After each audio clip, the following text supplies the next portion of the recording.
Brilliant.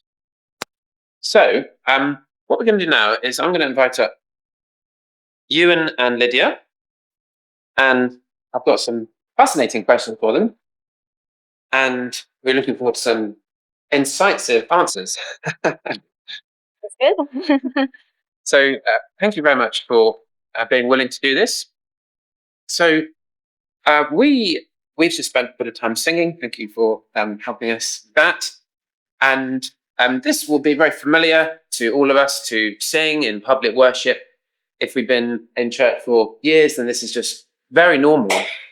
And yet we may never have really thought much about why we sing. It's something that Christians do.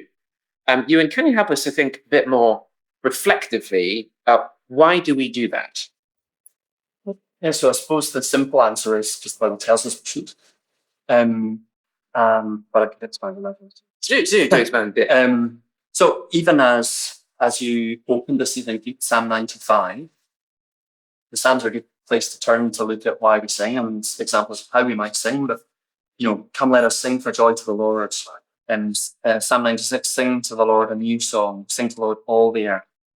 And Psalm 95, come let us come before him with thanksgiving and extol him with music and song. So the Bible's quite clear that that's a natural response to God. And that's the sort of vertical element of singing praise together. And it's praising God who, as we were talking about this morning, God is our creator, our sustainer. He is our Father Almighty. And we just need to look out to get beauty of creation and see his hands. And then, again, as we learned this morning, we see that God is powerful and he is personal.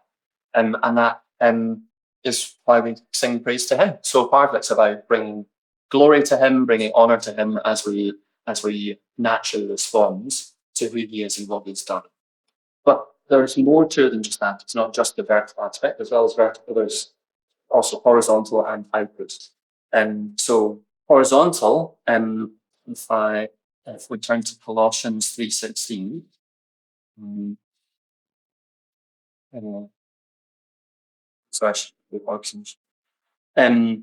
we've got Colossians 3:16. Let the message of Christ dwell among you richly as you teach and admonish one another with all wisdom through psalms, hymns, and songs from the Spirit, singing to God with gratitude in your hearts.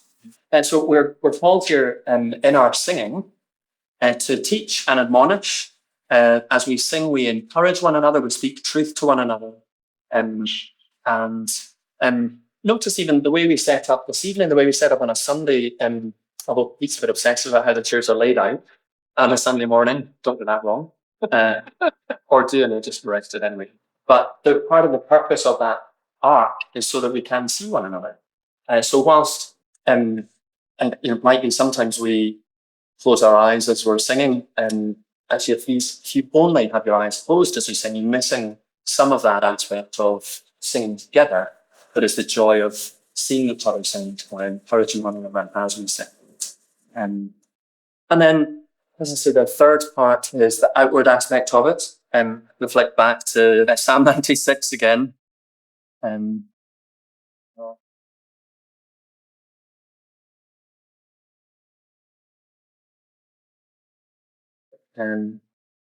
again, here we've got a bit about how as we sing, we are declaring who we are.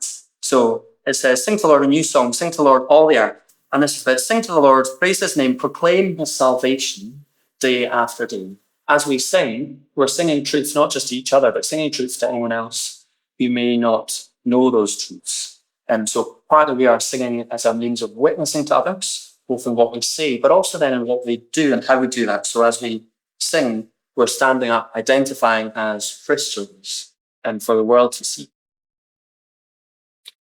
Brilliant. Thank you. Really helpful. So, that's about ones and lots. Well, just a chance. You answered that question. Yeah. So I thought you said that's a follow-up, but I'll ask myself. The follow-up question is... You can tell we've rehearsed this a lot. The follow-up question is that, so we've got these different, looking up, looking to each other, looking outwards. But why singing? So it could just be chanting. Why particularly singing? Yeah, so excellent questions. Yes, yes, I wasn't expecting that one. So yeah, I mean, it might feel like an awkward thing to sing for some of us, and it may just be a case of actually having to have a degree of humility to be able to do that, and yeah, it may feel like an uncomfortable thing that just a hurdle that we have to clear. But actually, there are probably times when even those of us who are least excited about singing will want to sing about something. Now, that might be for your team at a sports game. It might be in the shower or the car. It might be when you're feeling passionate, singing a national anthem.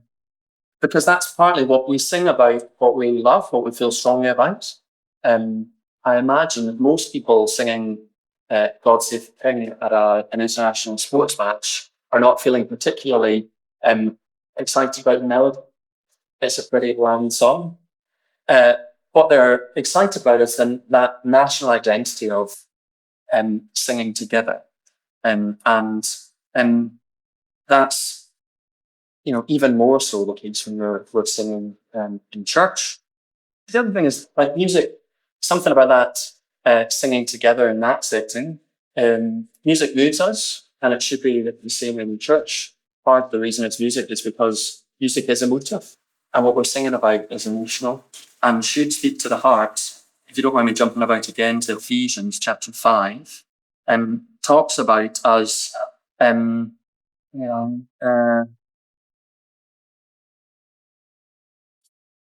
speaking to one another, the psalm sends in songs from the Spirit, singing and making music from your heart to the Lord. And the songs that we sing should be most truth that we're saying to one another should be truth that each time can come out. So the emotion is That's well. So, Lydia, Ewan has mentioned there, he's talked about emotions, and part of the reason that we sing as opposed to just chant is that it moves our hearts, and music does, and we've got truth that should move our hearts. I guess a question that might come there is, how much do you think it matters that we feel, and related to that, how much does it matter how expressive we are? So I guess some Christians will be very expressive in public worship, some not at all. I guess likely there'll be a dominant culture in a particular church. Is that something we should be bothered about or not? Can you give us some thoughts on that? Yeah. So I guess all spiritual traits should have like a response. And every truth might affect us differently depending on your understanding or like the personal circumstances you're going through. So for example, one day singing about the fact that God has paid for your sin fully might make you feel rejoicing and joyful, and another day you might feel quite mournful and kind of prompted to repent of sin. But in every case, I think spiritual truths should have a response. And as what Ewan was saying, I think the reason that we're commanded to sing is because singing helps to correct and train our emotions. So you might have heard the phrase like the longest journey is from the head to the heart. And particularly maybe if you've been a Christian for a long time, it's quite easy for massive spiritual truths just to totally lose their meaning. And singing can really help us to train and respond correctly with our emotions. So I guess I'd encourage us all just to embrace that process. I think the biggest part of like the music practice is making sure that we're playing in a way that aligns with the truth that we're singing. So if we're singing about, mourning our sin, we're going to be playing somberly and quietly. But if we're singing about Christ triumphing over the grave, we want to be singing joyfully and like rejoicing in that. And music can really help us like respond correctly. And I think what you're saying, it is inevitable that a church develops like a culture around music.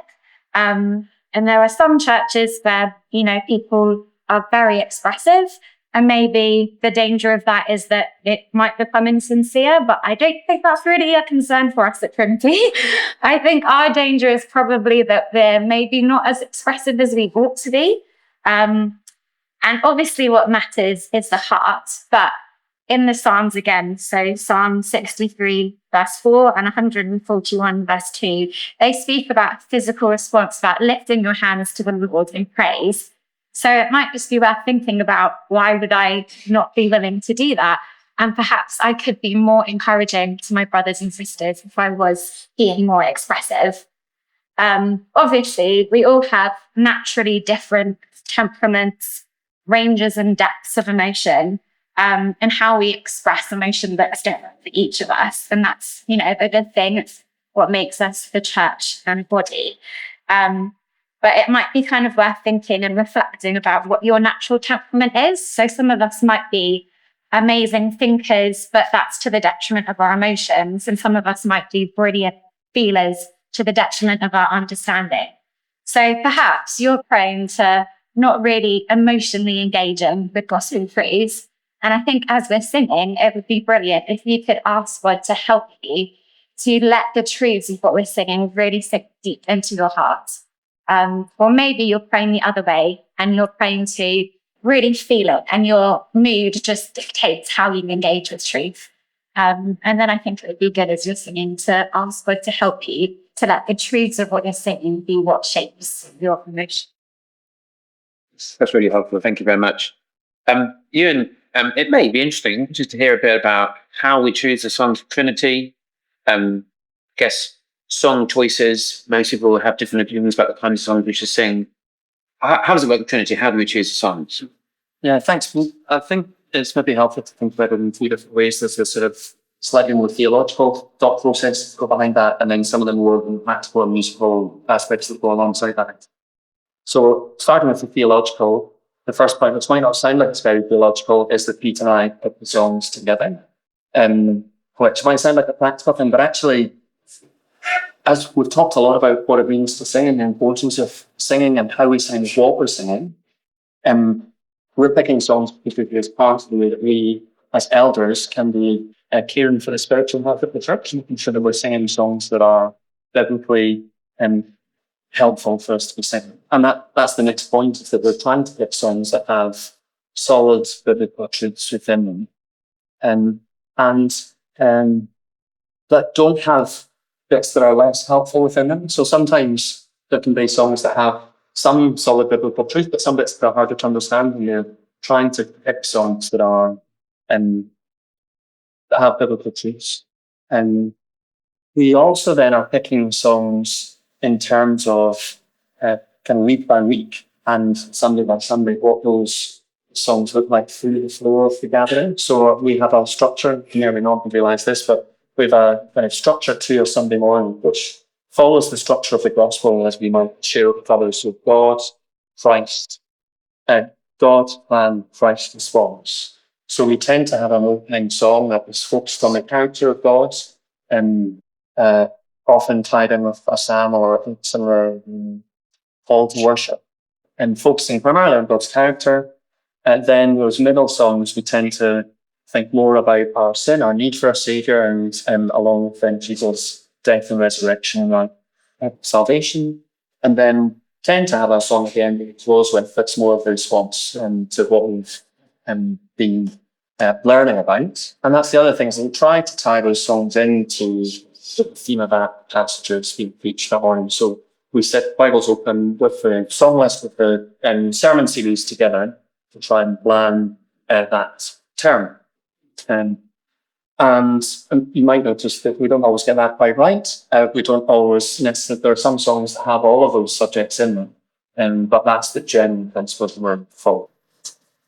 Then in terms of the slightly more practical things, we're trying to pick songs that are singable. And although it might feel sometimes that we're up front, we are not performing. The lead artist, as it were, the main singer, is the congregation singing. So our job is to accompany the congregation well, and therefore they have to be songs that are singable by a congregation. And that ties into even just how we pick the music. And so we pick songs that we get in a key that is singable for everyone. And we do a mix of some older songs and some newer songs, trying to not just appeal to different backgrounds. We're aware that we probably all have slightly different backgrounds, but also there are older hymns that have really great biblical truths in their lyrics, and then there are some that would fit to sing. There are newer songs that can be a little bit bland sometimes in terms of the lyrics potentially, but there are newer songs that are really singable, and we're trying to pick that balance to get a mix of the benefits of older songs and the benefits of new songs. And we are consciously, term by term, trying to cut out songs that we think haven't been as easy to sing. And then we're trying to introduce new songs in a controlled fashion. So we pick songs, when we do a new song, we'll do it 1 week, we'll do it again the next week, and then another next so that we have a chance to learn, so that it feels more comfortable to sing. This term, one of the reasons for picking a whole term ahead is so that we can try and make sure that we're not doing too many of one song, one song too many times, or missing out on some of the songs that we love to sing. But this term we're trying to sing fewer songs and twice as often to try and. Brilliant. That's really helpful. Hopefully, Lydia, one of the things that we've seen this evening is that singing is important. It's an important way that we worship the Lord, encourage each other. That means we should be thinking about how we sing well. Can you help us with some thoughts about how we can sing better? Yeah, so I think what you say, like remembering what we've been speaking about, can really help us, because singing together is not just for people who might call themselves singing support, it is for everyone in church. So I think to help us sing better, firstly, I would say take it seriously. Ask God to help you to focus on what we're doing, take away distracting thoughts, and help us to really take to heart the truths we're singing. Secondly, I would say don't miss the encouragement around it. There is so much encouragement to be had when you sing together if you look for it. And I think one of my favorite things about playing up the front is you get to see that a lot more. You see, people who have only just become Christians singing their hearts out to God, or you see people that are going through a lot of pain and suffering, and yet they're still singing about God's love. People who are older in the faith who've clearly just been struck afresh by his grace, or just children singing their hearts out to the Lord. It really is so encouraging. So I would say don't miss that. And as a side note to that, I think the better you know the people you're singing around, the more encouraging it is, because you understand the significance of why them singing that is so special. So get to know people around you. And thirdly, get familiar with the songs. I guess some of us might not really bat an eyelid about singing in a group, and for others of us, it might feel a bit more intimidating. And I think just being familiar with the songs will really help. So there is a playlist of all of the songs that we sing. So just pop them on when you're driving or cleaning or whatever you're doing, and try and get familiar with them. And finally, I would say sing loudly, because hearing the voice of God's people praising him is just so encouraging. And as Ewan was saying earlier, it's proclaiming to the world who God is. So sing up, because the louder we sing, the more encouraging that will be to one another. And as again, Ewan said, the main singer is the congregation and the audience is God. So don't go worrying about how you sound, because God will delight in your praise. So sing loud. Such good news for someone like me. Really, really appreciate it. Any final comments from either of you? Anything you missed out you're really keen to say? No, I suppose part of the reason we tried to get the volume of music at the right level so that people can hear each other singing around. That's why we often drop to a cappella at times, so that there's just the voices. Because it is such an important to do that in this week. It's a joy to see things. Brilliant. Brilliant. Thank you very much. Please stand, and we are going to sing again. In Revelation 5, we have a vision of heaven where the voice of many angels, numbering thousands upon thousands, 10,000 upon 10,000, encircle the throne and praise Jesus, saying, "Worthy is the Lamb who was slain to receive power and wealth and wisdom and strength and honor and glory and praise. To him who sits on the throne and to the Lamb be praise and honor, glory and power forever and ever." let's sing.